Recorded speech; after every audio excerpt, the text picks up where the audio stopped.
Myself. Well, thank you first for having me. It's a real Sure. honor and privilege. About the university, we are unique in the world. We're the only public institution of higher learning in and for the nation's capital. We are a creature of the District of Columbia.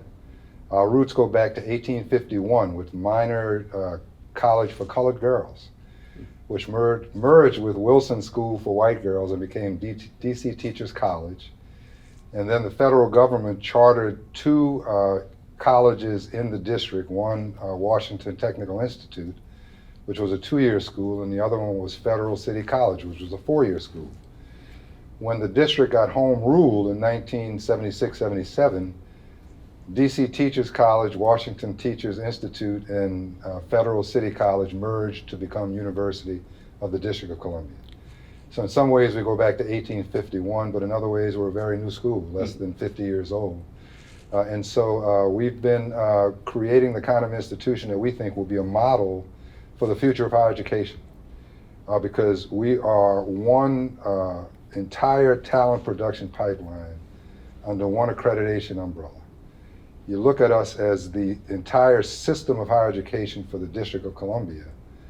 We do workforce certification, which connects to associate's degrees, which connects to bachelor's degrees, and we're building pipelines with multiple credentials that are seamless and multiple on and off ramps, so that a student can come to us, depending on where their highest level of potential is at the time, get a workforce certificate, but also the light may go off and they can end up with a PhD.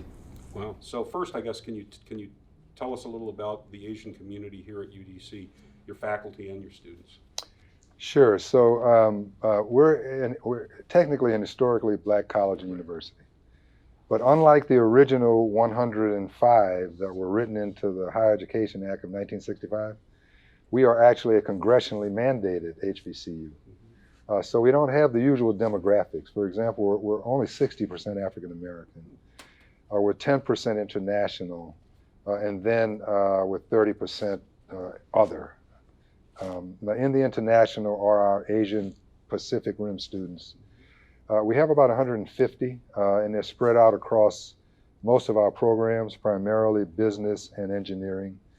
And we have a robust group of faculty members. And I'm not going to name names because I'll forget one, but one is a very exciting young man, Dr. Tan. I'm going to mention him because he really is going to be a bright star for the future of the institution. And he's taken the UDC like a duck to water, and we're happy to have him. And so, things have slowed down a bit since the prior administration in Washington sort of put a damper on international students coming to America, period. But we can see it starting to pick back up, and I'm ready to make my next trip to China as soon as we can arrange it. Good for you. So you mentioned diversity and that it's sort of just part of the DNA here, I guess, at the university. Can you talk a little bit more about that? I mean, I know I teach part-time at the University of Maryland, and we talk a lot about diversity as if, we need to talk about it, et cetera. But it sounds, based on your last answer, it almost sounds like, again, that diversity is part of the DNA. So, I mean, have you had to sort of put a public focus, if you will, on diversity over the last few years? Yeah, I wouldn't call it a public focus, but I will say that, it's part of our culture. Our strategic plan is called the Equity Imperative, because we want to be on the equity side of the conversation of the future of America. Right. And we're designing the university based on the goals set in the Equity Imperative, right?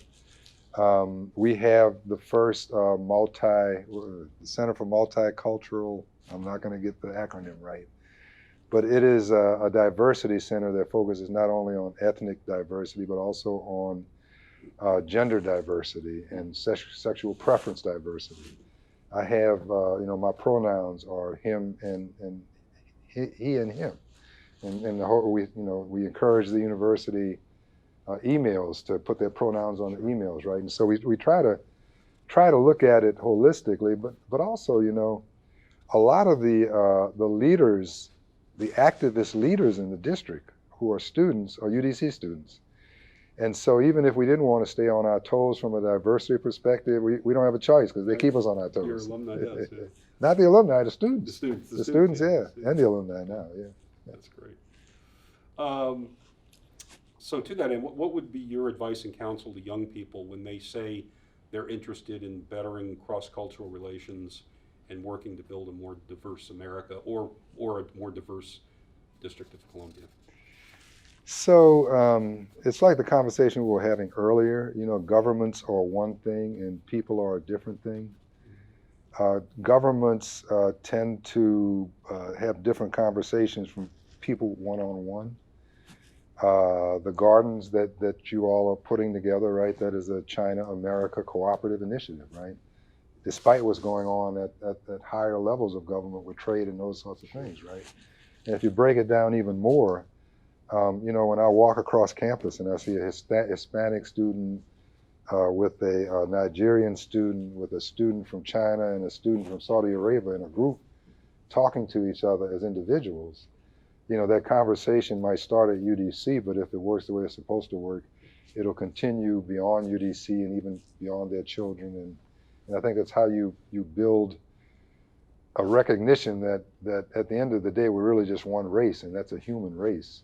And the more we understand and recognize that, I think the better off we're all going to be.